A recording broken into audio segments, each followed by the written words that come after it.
오늘 함께 나누실 말씀은 사무엘상 24장입니다.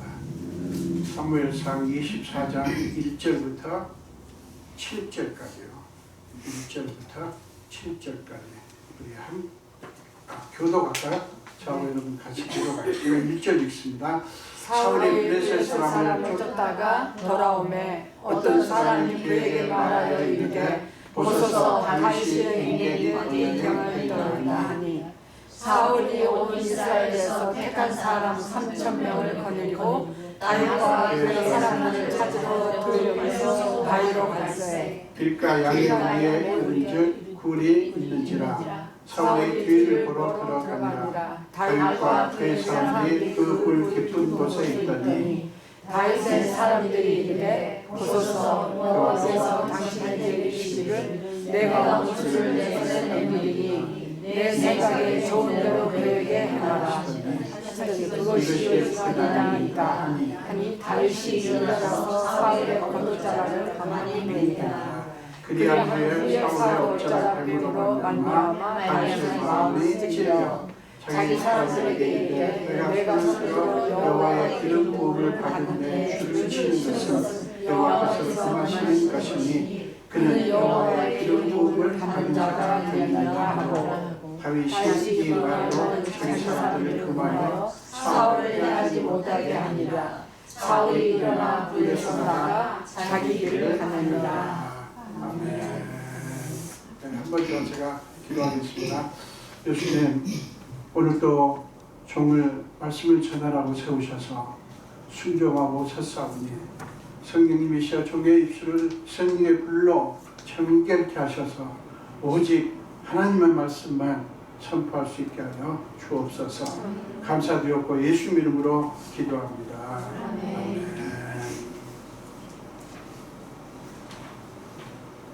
네, 오늘 함께 봉독하신 말씀으로 하나님의 뜻을 분별해야 할 때라는 제목으로 말씀을 나누겠습니다. 하나님의 뜻을 분별해야 할 때. 여러분, 그리스도인에게 하나님의 뜻을 알고 그 하나님의 뜻을 분별하는 것 참 중요한 거죠. 굉장히 중요합니다. 왜 그런가 하면 하나님의 뜻과 우리의 관계는, 그리스도인의 관계는 물과 물고기의 관계가 같기 때문입니다. 우리가 하나님의 뜻을 무시하고 하나님의 뜻을 생각지 않고 믿음 생활을 할 수가 없죠. 그렇기 때문에 신실한 그리스도인이라면 당연히 하나님의 뜻에 대해서 예민해야 되고 그 다음에 하나님의 뜻을 알려고 애를 써야 되는 건 너무나 분명합니다. 본문은 그 하나님의 뜻에 대해 생각하고 분별하려고 할 때 절대로 놓쳐서는 안 될 것이 무엇인지 그 중요한 기준을 우리에게 제시를 합니다. 근데 여러분, 하나님의 뜻을 생각할 때 사람들이 가장 흔하게 아주 쉽게 범하는 실수가 하나가 있는데 그게 뭐냐면 자기 편의대로 이기적인 본성을 따라 하나님의 뜻을 생각한다는 거예요. 그게 뭐냐면 뭔가 하면 신앙생활을 하다 보면 하나님의 뜻을 알고 싶은 마음과 우리 안에 하나님의 뜻을 알고 싶은 마음이 있죠. 그 마음과 우리 안에 인간적인 욕구가 있어요. 근데 그 하나님의 뜻을 알고 싶어하는 마음과 인간적인 욕구가 맞부딪힙니다. 충돌하는 경우가 있습니다. 그런 경우 한번 해보셨어요? 하나님의 뜻과 하나님의 뜻을 알려고 하는 마음과 그 다음에 우리 욕구가 충돌하는 거예요. 제가 이제 에덴스에서는 거의 젊은 층들이 많으니까 남녀 문제, 결혼 문제 이런 것 가지고 많이 제가 전에도 말씀드린 것 같아요. 한동안 많이 이렇게 기도를 요청을 하고 그러면서 목사님 이 형제가 하나님의 뜻에 맞는 형제인지 모르겠어요. 기도해 주세요. 되게 좋은 기도죠.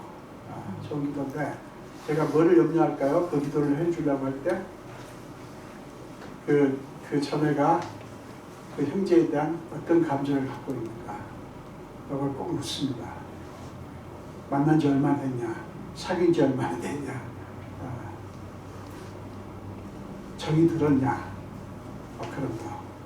근데 이제 이게 왜 하나님 뜻을 알려고 할까요? 이 형제가 하나님 뜻인지 아닌지. 중요한 마음이죠. 그 마음은 진실된 마음일 거예요. 그런데 그렇게 묻는 자매들의 대부분 90% 이상이 하나님 뜻을 알고 싶은 마음이 있어요. 있는데 그 형제와 잘 됐으면 하는 욕구도 있는 거예요.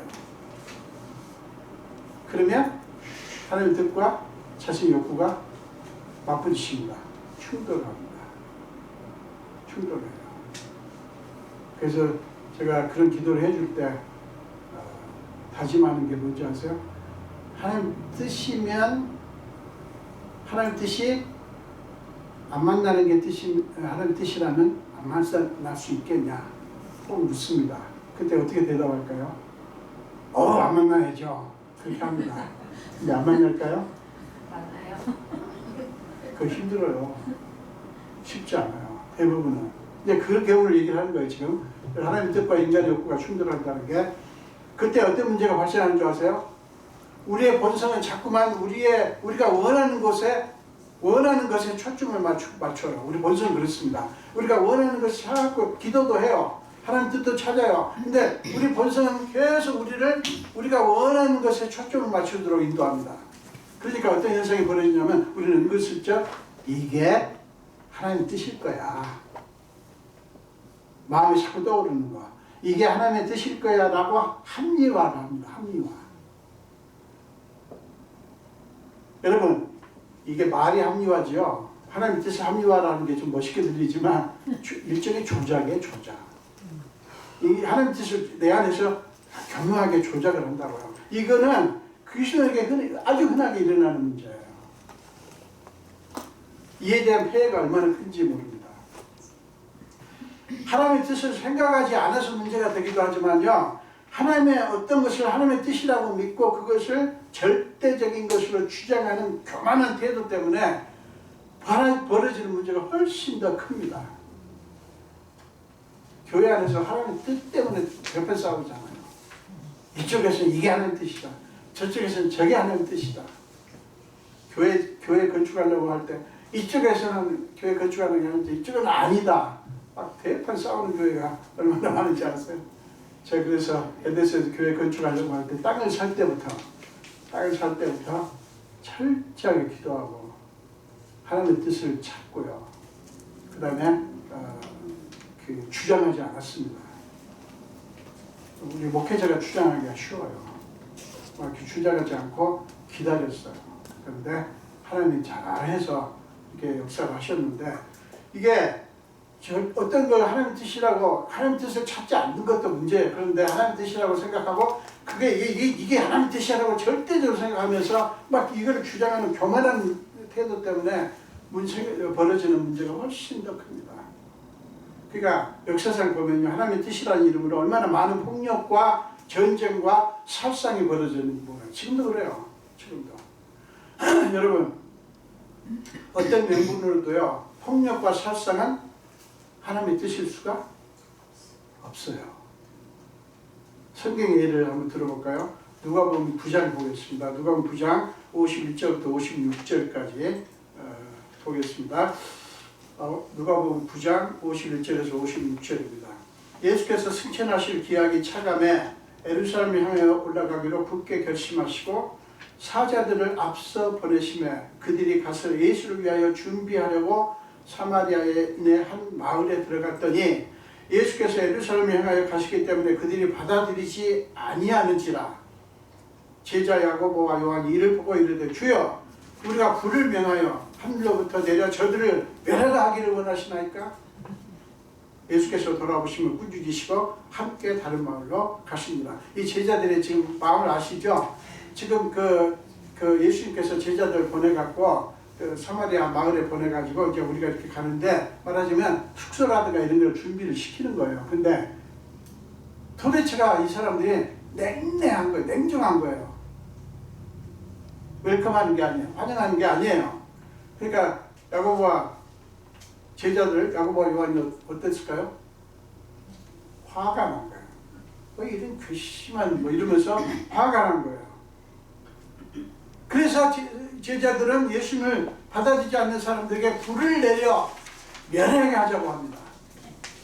저 인간들 저거 불을 내려가지고 완전 그냥 불살르게 합시다. 이렇게 합니다.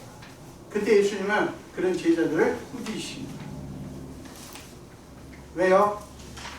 그건 하나님 뜻이 아니니까. 여러분, 우리는 제자들과 예수님, 자, 제자들과 예수님 누구의 마음과 가까울까요? 솔직히 아무래도 제자들의 마음에 가깝죠.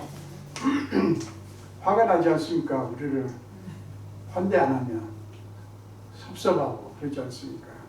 솔직히 말하면 제자들 마음이 우리 마음에 가깝죠. 여러분, 예수님이 왜 제자들을 꾸짖으셨는지 그 주님의 마음을 우리가 깊이 느껴봐야 합니다. 왜 꾸짖으셨을까? 제자들 꾸짖으시는 그 예수님의 그 마음이 하나님의 뜻이 무엇인가를 보여주는 거예요. 여러분, 하나님의 뜻을 잘 분별할 수 있는 조건이 뭔지 아십니까? 이걸 아는 게 굉장히 중요하죠. 자, 그것은 하나님의 뜻이 무엇을 지향하는가, 그러니까 무엇을 향하는가, 무엇을 목표로 하는가. 하나님의 뜻이라는 거 하는 게 무엇을 목표로 하는가, 무엇을 향해서 가는가, 이거를 아는 것입니다. 이게 비결이에요. 하나님의 뜻을 잘 분별할 수 있는 비결이 이거예요. 사랑하는 여러분, 하나님의 뜻이 지향하는 것은 미움이나 증오가 아니에요. 사랑입니다. 벌써 어떤 경우도 하나님 뜻이라고 말하면서 막 그냥 상대방을 그냥 증오하면서 저주를 해. 그러면 그건 뭐예요? 하나님 뜻이 아닌 거예요. 아주 이거 하나만 해도 아주 속 시원하게 답이 나옵니다. 내 편, 네 편 분리하고 편가르게 하는 것 하나님 뜻 아니에요. 연합이 하나님 뜻이에요. 다툼이 아니라 화목하고 내 뜻을 이루기 위해서 폭력을 행사하는 것이 아니라 온유한 마음으로 상대방을 인정해주며 관용을 베푸는 것이 하나님의 뜻이에요. 이게 하나님 뜻이 지향하는 거예요. 나를 괴롭힌 사람에게 분풀이하고 원수 갚는 것이 아니라 용서하는 거예요. 남은 죽건 살건 생활하지 않는 이기적인 욕심이 아니라 베풀고 나누고 상생의 길, 같이 사는 길을 찾는 거예요. 무정하고 매정한 것이 아니라 긍휼하게 것이고요. 정죄하는 것이 아니라 연약함을 포용하고 그 연약함을 내가 짊어짐으로써 주의 은혜를 상대방으로 하여금 주의 은혜를 깨닫게 하는 것입니다. 그게 하나님 뜻이 지향하는 거예요. 무엇보다도 절망 가운데서 희망을 품는 것이고, 사람들이 이제는 다 끝났다고 말할 때 아직 하나님이 하실 일이 남아 있습니다 라고 알려주는 것입니다. 자, 제가 여러 가지 하나님의 뜻이 무엇을 지향하는가, 무엇을 향하는가, 무엇을 목표로 하는가 지금 말씀드렸어요. 이걸로 맞춰보면요, 이걸로 딱 이렇게 해서 비춰보면 저 사람이 지금 하나님 뜻을 얘기하는 건지 아닌지 딱 답이 나옵니다. 이거 굉장히 중요합니다, 이 부분.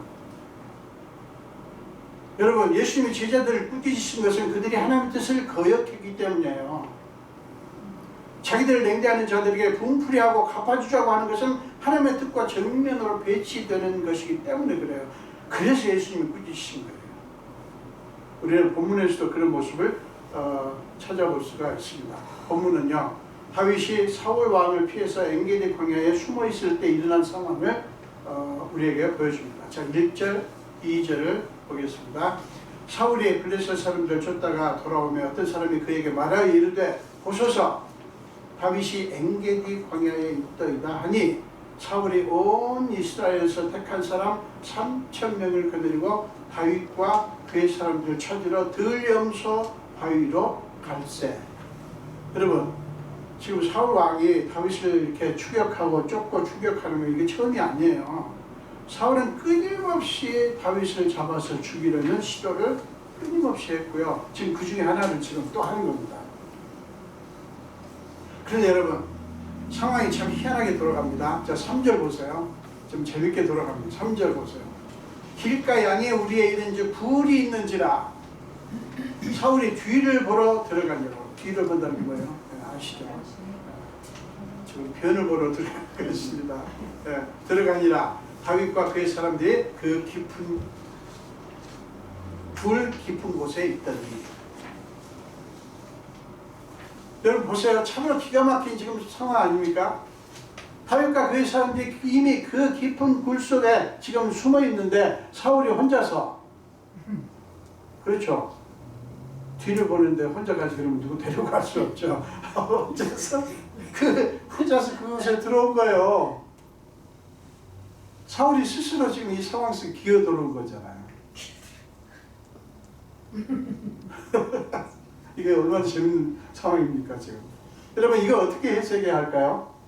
여러분이 이 상황을, 여러분이라면 이 상황을 어떻게 해석을 하시겠습니까? 이 상황에 대한 다윗의 사람들의 부하들이죠. 반응을 보세요. 4절입니다. 보소서 여호와께서 당신에게 이르시기를 내가 원수를 네 손에 넘기느니 네 생각이 좋은 대로 그에게 행하라 하시더니 이것이 그날입니다. 사실은요, 다윗의 사람들이 하나님이 다윗을 사랑한다는 사실을 이렇게 표현한 거예요. 이렇게 직접 말하는 부분이 없어요. 근데 그렇게 표현한 거예요. 그러니까 이게 하나님께서 당신을 너무너무 사랑하시는데 사울은 당신의 원수 아닙니까? 근데 지금 하나님께서 이 원수를 붙여주신 게 아닙니까? 이런 거예요. 여러분 상황이 이러면 이렇게 다윗의 사람들처럼 해석하는 게 당연한 게 아닐까요? 이게 얼마나 기가 막히게 좋은 기회입니까? 세상에 이런 기회가 어디 있어요? 다윗은 모든 불안 요소를 단번에 다 해소를 해버리고요. 마음 푹 놓고 살 수 있는 절호의 기회를 지금 만난 거예요. 다윗을 사랑하시는 하나님이 친히 다윗에게 이런 절호의 찬스를 주신 게 아닐까 하는 생각을 우리는 하게 됩니다. 너무나 분명해 보이지 않습니까? 사울만 없으면 다윗은 더 이상 불안하게 도망 다닐 필요가 없잖아요. 우리한테 그런 게 있잖아요. 이 문제만 없으면, 저 사람만 아니면, 뭐 이런 식으로 나를 괴롭히는 이 상황만 아니면 없어지면 나는 편하게 살 텐데, 뭐 이런 생각 하잖아요. 지금 그런 상황 속에 지금 있는 거예요, 다윗이. 그런데 다윗이 어떻게 합니까? 4절 후반부를 보면요, 다윗은 사울을 죽이지 않고 가만히 그의 겉옷자락만 팹니다. 이것은 다윗이 그들 사울을 죽이기로 마음을 먹었으면 얼마든지 죽일 수 있었다고 하는 것을 보여주는 거 아닙니까? 그렇죠? 얼마든지, 아니 옷자락을 몰래 뱉는데 그 정도는 죽이려고 마음먹었으면 벌써 죽였죠. 그러나 다윗은 그렇게 하지 않았어요. 사울을 죽임으로써 더 이상 불안 가운데 살지 않을 수 있는데 다윗은 그렇게 하지 않은 거예요. 바보 아닙니까? 이걸 사울을 죽여버리면 이제 더 이상 불안 없이 살 수 있는데 왜 안 죽여요?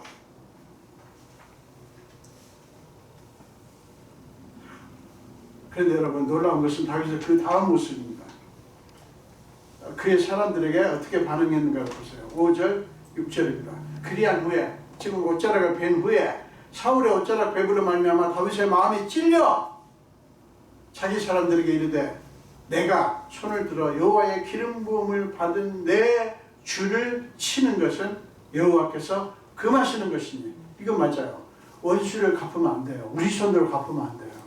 하나님께 맡겨야 돼요. 그거는 모세 오경에 있습니다. 금하시는 것이니 그는 여호와의 기름 부음을 받은 자가 됨이니라. 다윗은 사울의 몸에 상해를 끼친 게 아니라 겉옷자락만 베었는데도 마음이 찔렸어요. 그리고 다윗은 자기 사람들에게 엄명을 내립니다. 7절 앞부분 보세요. 다윗이 이 말로, 지금 그 5절 6절 그 말로 자기 사람들을 금하여 사울을 해하지 못하게 하니라. 이유는 뭐죠? 사울이라는 사람은 지금 하나님의 기름 부음을 받은 자이기 때문에. 무엇을 강조합니까? 하나님의 주권과 권세예요. 하나님의 다스리심을 강조하고 있습니다. 지금 자기가 아니라, 자기의 편의가 아니라 하나님의 다스리심, 하나님의 주권, 하나님의 권세를 강조하는 거예요. 사랑하는 여러분, 이것이 다윗의 깊고 놀라운 영성이에요. 다윗의 영성. 바로 이것이 하나님이 다윗을 그토록 사랑하실 수밖에 없는 중요한 근거였던 것입니다. 이래서 하나님이 다윗을 사랑하신 거예요. 여러분, 다윗의 이 결정, 사울을 해하지 못하게 한 이 결정 때문에 결국 어떤 일이 벌어졌죠? 어떻게 됐죠? 7절 보세요. 사울이 일어나 굴에서 나가 자기 길을 가니라. 말하자면 도간에 든 쥐를 그냥 살려보낸 거예요. 도간에 들어온 쥐를 그냥 살려보낸 거예요.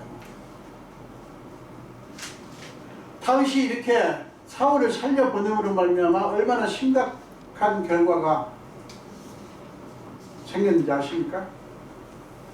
사울의 위협을 말끔하게 없앨 절호의 기회를 날려버리고요. 계속해서 사울의 추격을 피해서 여기저기 도망다니며 불안과 두려움에 떨어야 하는 그 지긋지긋한 고통의 나날을 보내게 됩니다.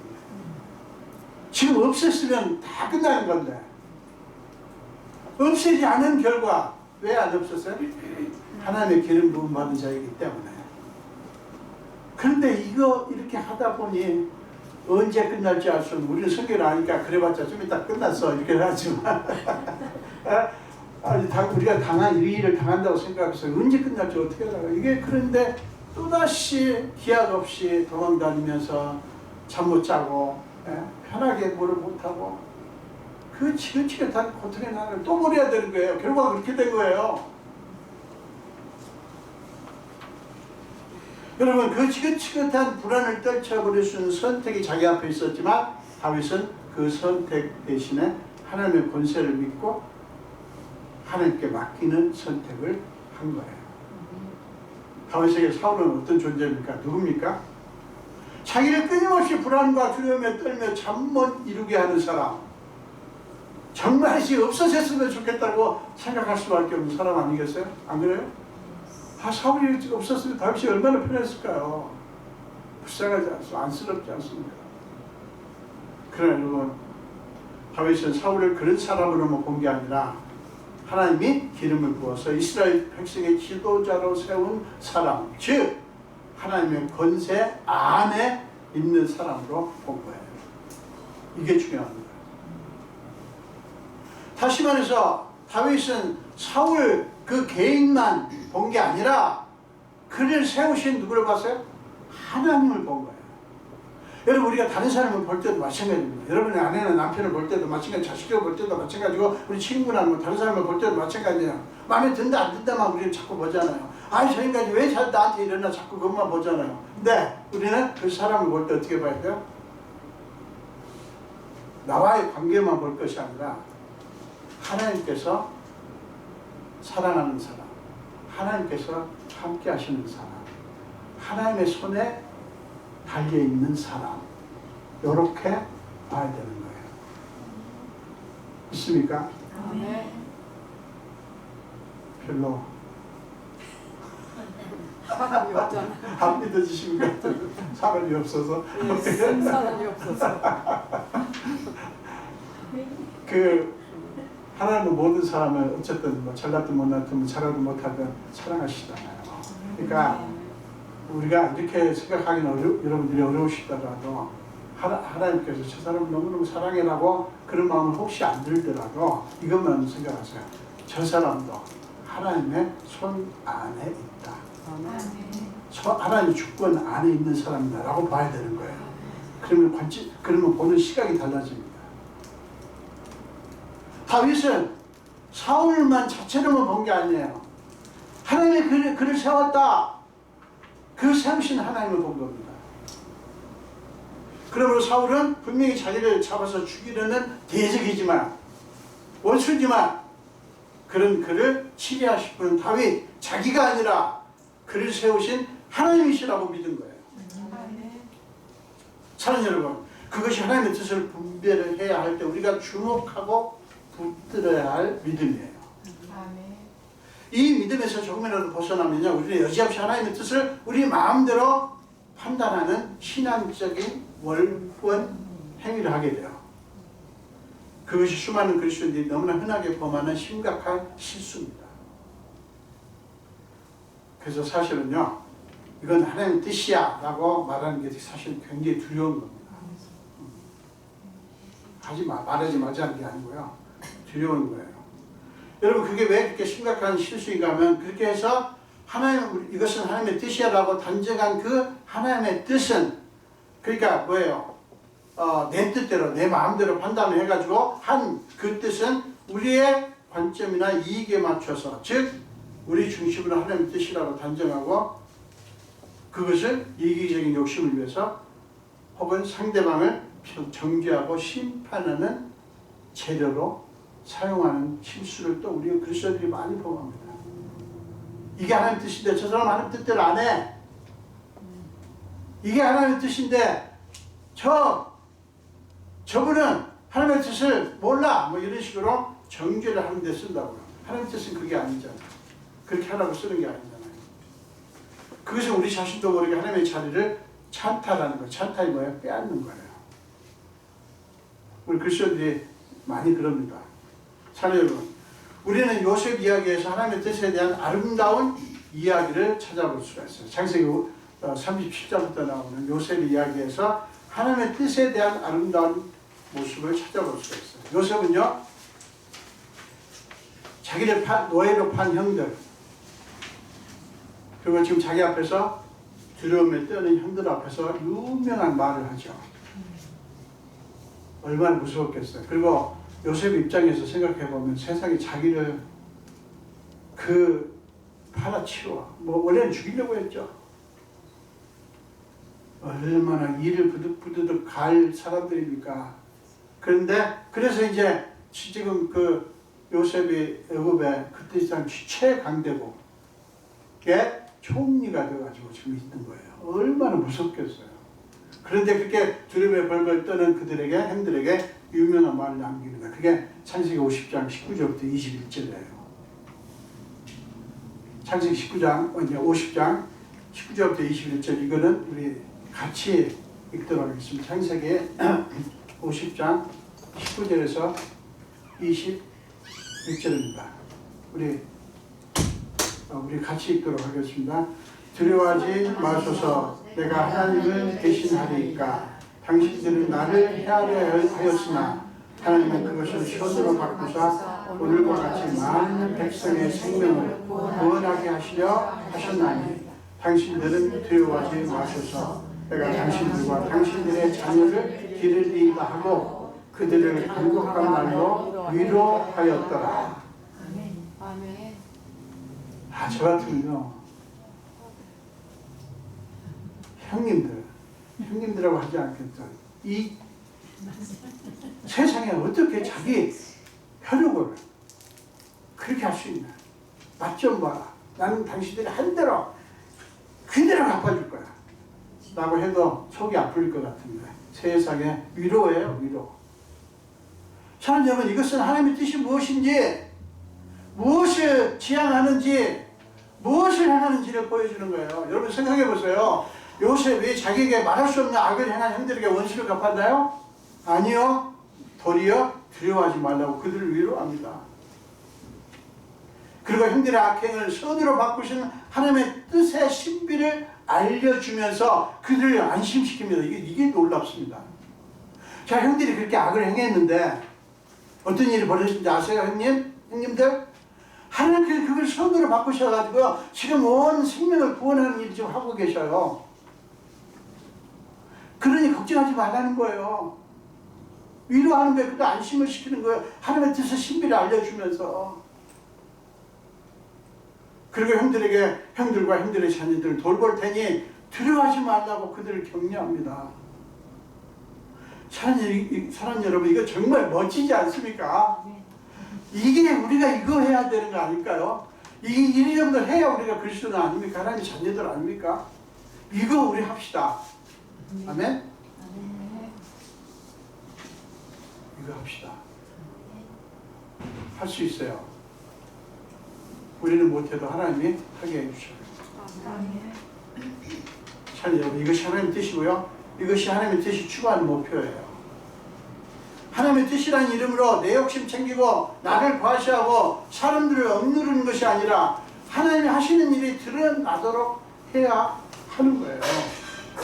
사랑하는 여러분, 하나님의 뜻을 분별해야 할 때 꼭 이것을 기억하시기를 바랍니다.